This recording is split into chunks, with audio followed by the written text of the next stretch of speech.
Hello and welcome to another WFL breakdown. This one is on the 50% plus one list, one of the more complex yet can be simple concepts we have here in the WFL.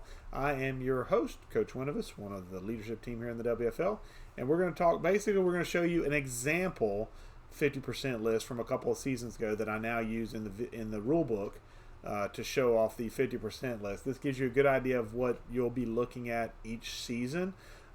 We may tweak it from season to season depending on what we need to do with it, but essentially this will be what the sheet should look like. Gives you an idea, a snapshot of what you need to be looking for, what you need to be worried about on your end, and then also as a byproduct of it, the RFA process we'll talk about in this video, and we'll also talk about franchise tags in this video because we do have actually multiple franchise tags. We worked on this between Madden's 23 and 24 to kind of give a little bit of a differentiation, a little bit of extra flair to the franchise tag as a whole, which means we'll have some processes that'll have to be ironed out and worked on live with the bullets flying. But hopefully guys will understand what we're talking about when we talk about these franchise tag designations, and will understand how they work and operate. Hopefully this video will help a good bit in that regard. Without further ado, we're going to jump right into the actual spreadsheet itself. Now remember, this is an example spreadsheet, so this is not indicative of the current season upcoming. This is from a few seasons ago. But the first tab you see here is the quick look tab. Now obviously when you look at this, you'll have to be able to look at spreadsheets on your phone or on your mobile device, whatever you're using, your laptop, whatever. But this gives you a breakdown of each team and the general, how many players you have on the 50% list, how many you're able to sign, and how many are still signable. So essentially this is how many you have on the list, this is how many you're able to sign, basically half of that rounded down, and these are how many you've signed essentially, or left to sign, of the number you started with. So in this case with the 49ers, they started with 3 signings available. They are down to 1. They have signed 2 players according to this. And this also keeps track of your incentive tiers, if you have any, how many extra points you get for those incentive plans, and how many ORP points you currently have tallied up. Now, this is going to change depending on RFAs, which we'll talk about in a little bit. But just to let you know, this RRP number can change if RFAs sign week to week, okay, as far as at the end of the offseason.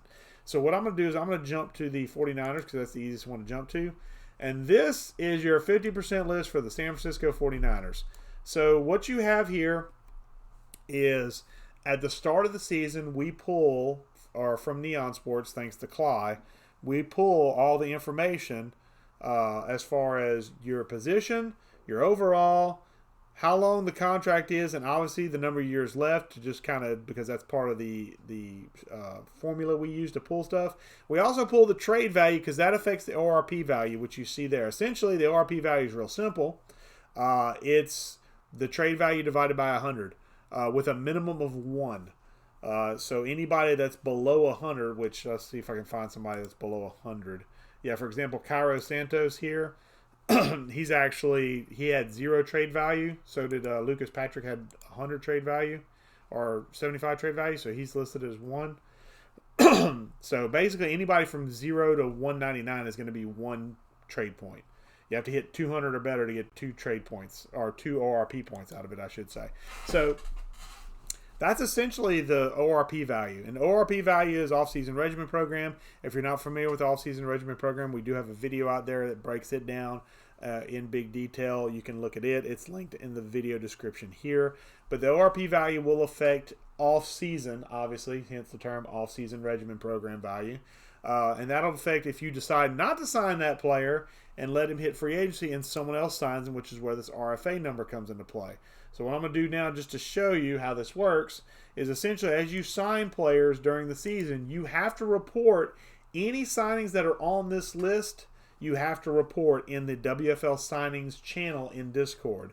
If you see a player that's available for you to sign and they are not on this list, and you did not trade for them. That's an important distinction because this is updated on week 1.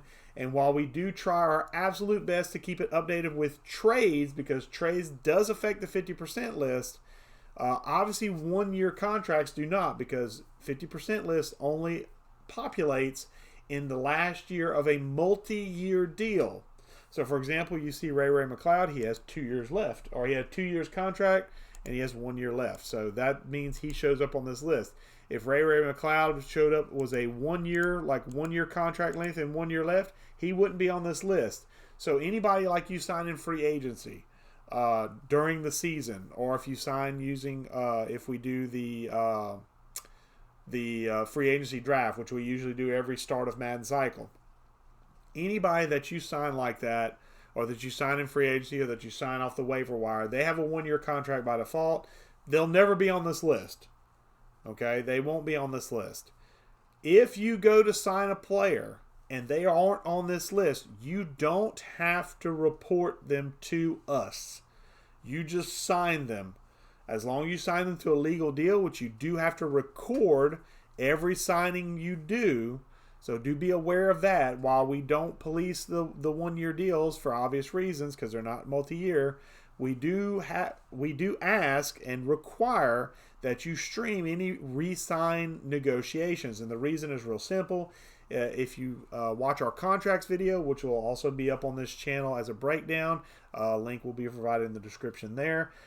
If you watch our contracts video, you'll note that we require that because you're allowed to sign certain default contracts, or you can make a custom contract. And to verify that you're making a legal custom contract, or to verify that the defaults are in fact the defaults and you're not just signing custom contracts for 7 years, because you could if we didn't have that rule in place, you are required to stream any re-signs you do, whether it's somebody on this list or somebody not on this list. Any re-signs you do during the season have to be streamed. Okay, that is hugely important. We use that for verification purposes. Okay, with that being said, though, anybody that's on this list, you do have to post as well as stream for. So if you sign Nick Bosa, that he's on this list, you have to post that. You have to say, sign him to whatever deal you signed him to, whether it's player friendly, team friendly, custom contract, whatever. You have to post that you signed him, so that way we can go in and mark it, so we can update this sheet, because we have to update this sheet manually. So by updating it manually, that means we have to keep track of these things. And we all, like I say multiple times in multiple videos, we all have different obligations other than this game that we work on. We have families, we have friends, we have work, we have all kinds of other obligations. This is a hobby. So we're not always tied in 100% to this thing 100% of the time. So to help us out, please post whenever you sign somebody on this list. Again, if your person you sign isn't on this list, you don't have to post. If you do, that's fine, but just be aware you don't have to post unless they're specifically on this list. Okay? And that's when we come in, and let's say, I'm going to take Bosa off because I'm going to use him as an example here in a minute. Let's say you sign Javon Kinlaw. We have to come in and mark it because this updates in real time. And you can see on this test sheet, I did this on purpose. Some of the teams have negative signings because I think when I pulled this example sheet, we had some issues where guys weren't posting all their stuff and were just signing players. And so we had issues where these teams in particular had basically exceeded their limits. So we basically had to go in and take away their most recent signing and basically force them into free agency. Now, this is a couple of seasons ago, so it's been a little while. And everybody's on point now. But just to be aware, that's what this means. And this gives us a quick snapshot, too, of what's going on and what's going wrong. You know, so like right here, the Saints had an oversigning. The Titans had an oversigning in this particular universe, whatever this was. So this lets us keep in line, and obviously if you have 0 signings left, it'll show up like this, and that means you are done with re-signing. So like for the Bills, they re-signed Ed Oliver in this universe, Tyler Bass, and Micah Hyde. So Tim Settle, AJ Epineza, Roger Saffold, and Gabe Davis, they will all hit free agency unless they're franchise tag, which we'll talk about in a little bit. But I want to show this is basically their 50% list is done. They are finished. They cannot sign any more players, okay, as far as during the season. So that's all there is to the 50% list. Basically, just go along, post anybody that you sign that's on this list so we can properly mark them. And once you hit 0 signings left, because you are responsible to keep track of your signings as well, even though we do keep track of it for you, by you posting, you are required to keep track of who you are still allowed and able to re-sign. So if you mess up, it is on you, and the consequences will be felt by you, because we'll just make you cut the most recent signing that you had, or signings if it's multiple. And if it gets to be too much, you may not be in WFL at all. But we haven't had to do that, so that's something that's kind of a cautionary tale. Now, with that being said, obviously we have the 50% plus one list.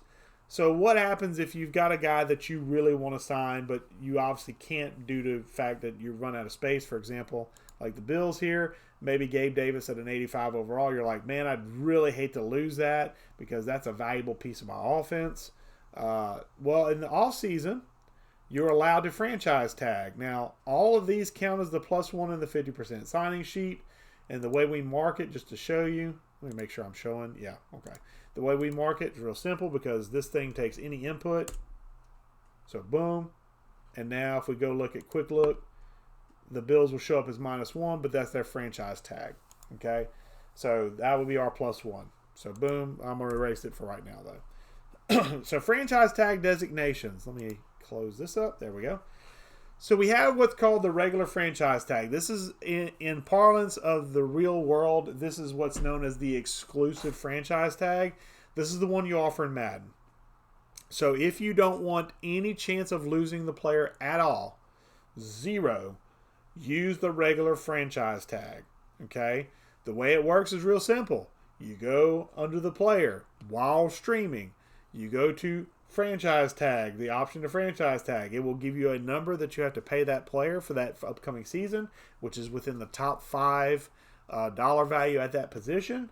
If you select OK, then you select OK, and that player will, for one season, make that dollar value, and then will be basically up for free agency the following year. That's the exclusive franchise tag in the real world.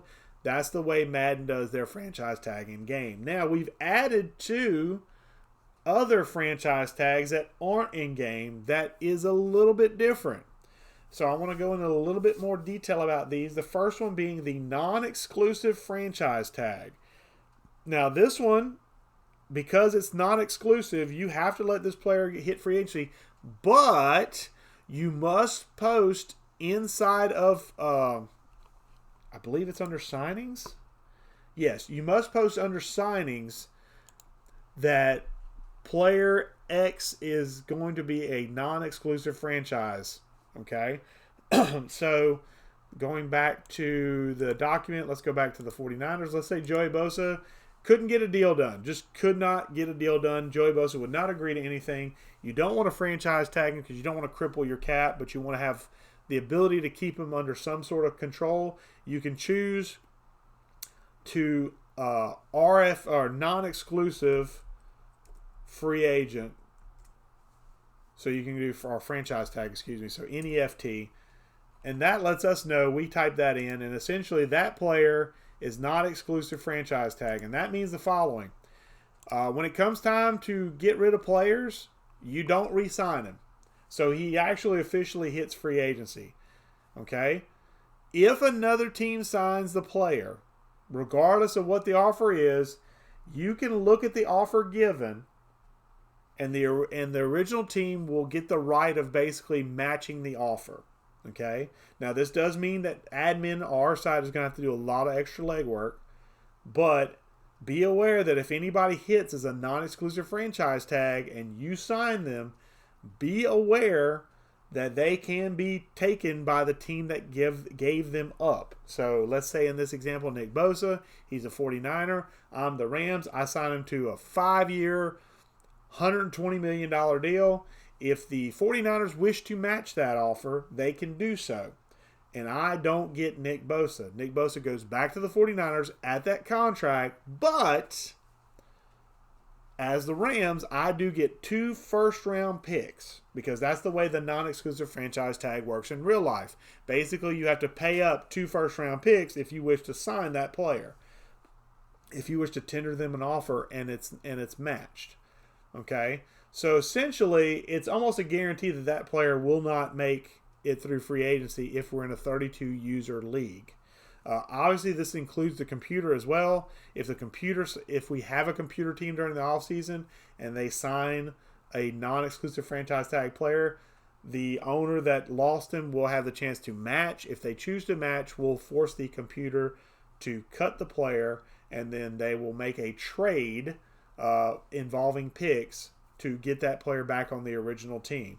We will lower the signing bonus and keep note of it to allow a trade or cut to be facilitated. You won't take a cap hit if you sign a non-exclusive franchise tag player and they ultimately go back to their original team. You will not receive a cap hit for that. That's not the way this is going to work. So if you're worried about that sort of thing, that's not going to be the case. We're going to lower the bonus to 0, which is where the cap hit comes from. You're going to cut the player. The team that had the non-exclusive franchise tag offer on that player will then sign them, and then we will increase the contract to whatever it was, including bonus, whenever that player signs with the original club. So the dollar values will match up 100%. The only thing is we don't want to give a cap hit to the team that signed him and then loses him ultimately due to this tag.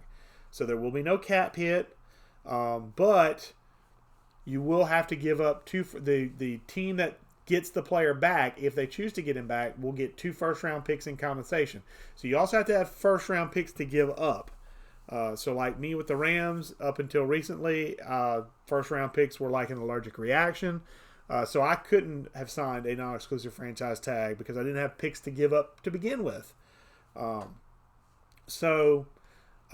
This is the basic process we're going to do. Again, this is something we've worked out between cycles of Madden 23, Madden 24.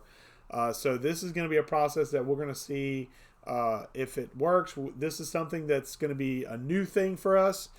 So do be aware, we will be looking at feedback. We will be looking at any sort of comments about it, and we will try and make adjustments if we need to. Hopefully this process will go through fairly smooth, or as smooth as possible for a new process.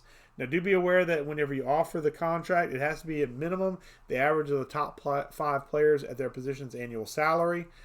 So basically we'll take a top 5 of whatever the dollar value is for that position, and it is position based, so right end and left outside linebacker are 2 different positions, even though in reality they're both edge. So that offer has to be in there. You cannot lowball a player and expect it to work. If a player survives free agency unsigned, the retaining team will sign this player, and WFL leadership will adjust a contract to 1 year at the average top 5 cap hits of that player's position. So we'll make it just like a franchise tag, okay? Because that's what we're making it, okay? And just like a regular exclusive franchise tag is, you will not be able to offer this tag to the same player in consecutive seasons. You can, however, offer a non-exclusive tag and an exclusive tag in consecutive seasons to the same player. So do be aware of that. That's one little caveat to this that you can do. And then the final tag that we offer is the transition tag. This is one where you do not get compensation if the players sign and you do not match. That is the only difference between numbers 2 and 3 in this list. The transition tag, if you put that player out there on the transition tag, he goes to free agency just like with the non-exclusive tag. If someone else signs that player, you get the right of matching the offer. If you choose not to match, though, you don't get compensation. You don't get those picks, okay? That's the way the transition tag works in real life. That's the way it's going to work here, okay? So, and the notes there are pretty similar to the other one. The only difference being that the player has to be within the top 10 players as far as annual salary.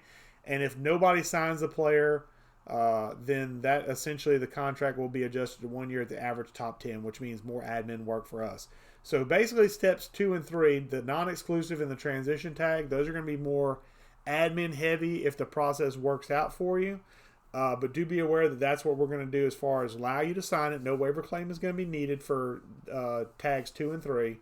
And once you sign that player up, we'll adjust the contract accordingly. So do be aware that that contract will adjust based on the top 10 for transition and top 5 players at position, dollar value wise, not overall, dollar value wise, for the non-exclusive franchise tag.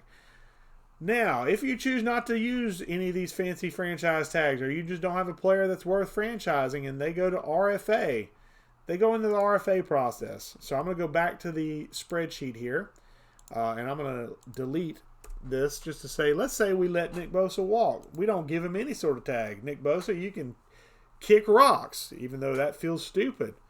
And Nick Bosa is going to be a valuable free agent, though, and you might look and go, 37 ORP points. That looks mighty juicy.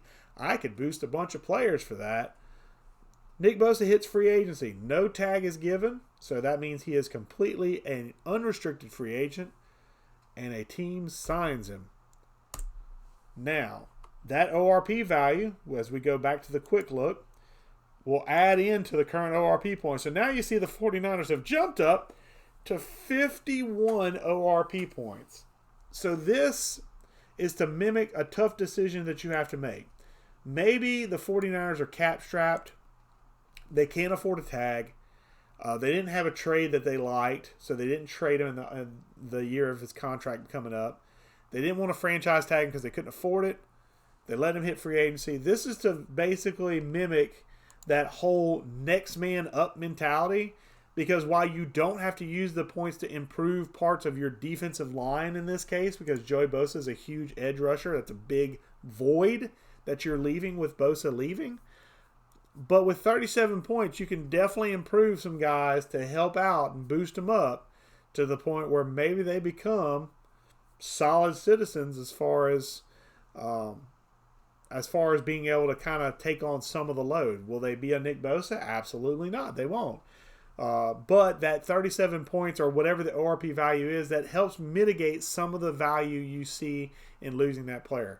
Because before the ORP program and before RFA, if you had to let Nick Bosa walk, whether it's through cap issues, just didn't like the player for whatever reason, if you didn't like Nick Bosa, before you got nothing for it. You just lost the player. And that to me isn't fair, because in real life there is things like restricted free agency. There are these processes in place to help alleviate. There's compensatory picks, which we can't do in Madden. So this is kind of our catch-all to kind of help alleviate the loss of high-value players based on trade value, to help alleviate those high-loss players, to give you some benefit back to allow you to boost the team that you do have going into the offseason. So essentially, the 49ers will be missing Nick Bosa, and Nick Bosa is a huge hole here. But at 51 points, you have a lot of points that you can spend towards defensive line improvements, linebacker improvements, to hopefully not replace 100% that hole, but maybe 60 to 70% replace that hole, and along with free agency in general. And maybe you can cover that hole up with players you already have on the roster and improving those players to a point where they can at least ease the burden a little bit of that big loss. So that's the thing about RFA. So essentially, anybody that's not signed qualifies as an RFA. And if any of these players are, so let's say Ray McLeod signed, let's say Oren Burks is signed, let's say Charlie Werner is signed in RFA. When you go in, 54 points to spend, and that can be spent towards any player on the roster that you have, and this can be spent post-draft, so you can boost rookies that are coming in to maybe help alleviate that loss of Bosa as well. But that's a lot of points to spend, and do be aware it's based on trade value. So, like, for example, Jalen Johnson, if he hit free agency, he'd be worth 9 points in ORP if he hit RFA status. Jeffrey Simmons, same thing here. Bengals, T. Higgins is worth 10. And this is based on trade value at the time that the snapshot of week 1 of the regular season. If your player improves during the season, this number doesn't go up. Nor does it go down, because age is a huge factor in Neon Sports trade value. So actually we're kind of looking out for you in that regard, because as the age goes up, the value goes down tremendously. So do be aware that this is actually, even though it doesn't go up, it doesn't go down, which is more beneficial to you. We're locking in the highest value you could possibly have, so that way you get max value out of any players that you choose to let walk into free agency. And with that, the 50% list video is done. We went over essentially the snapshot of how the 50% list looks to you as an owner, what responsibilities you have to that list as far as who you need to report as signed, who you need to pay attention to as far as the signing list is concerned. Everything's available for you. There are custom commands in Discord you can use to pull up this signing list when it is up to date. It is currently down because we're obviously between cycles right now at the time of this recording. But whenever we post every new season, we update that link accordingly. So do be aware that you will need to type in that new signing list. I think it's signing list is what the actual Discord command is. But you'll type that in Discord and it sends you a direct message with a link to that 50% list. You tab to your team and it shows you every player that's available on that list. And again, any player not on that list, sign at your own discretion. You choose whether or not to sign them. And anybody that hits free agency that's on that list, that gets signed by another team, you get RFA points. And then I also talked about the new franchise tags we're offering in WFL for Madden 24, the non-exclusive franchise tag and the transition tag. The non-exclusive franchise tag, you let them walk into free agency. But if you choose not to re-sign the player if they're signed by another team, then you get 2 first-round picks as compensation. With the transition tag, if you let them walk into free agency and they are signed by another squad and you choose not to match, you get no compensation. So that's the difference, the big difference between the 2 tags. As far as the new tags. And obviously if you want to use the exclusive franchise tag, that's the simple one, that's the mad one. You can just go in there, select it, let us know you franchise tag a certain player so we can mark it in the book. That covers the 50% breakdown. I hope this helps a little bit, but again, as with any of these concepts, as with any of these rules that we have, please feel free to ask in general chat or ask a member of leadership to give you a DM and ask about these concepts, ask about these things, because I'd rather you ask and be informed as best you can than to just go, I didn't know, and mess something up, and then we have to punish you because unfortunately in this league, ignorance is no defense, okay? So if you don't know, there are plenty of ways and avenues you can go about finding out for yourself, or just going simple and asking someone for some assistance and asking for help and clarification, and we'll be glad to give it to you. You just have to ask, okay? Communication is a big thing. With that, this video is now over. I am Winuvas, one of the leadership team here in the WFL. I appreciate you watching this video today. Thanks for all your support for the WFL. Thank you. Have a good one.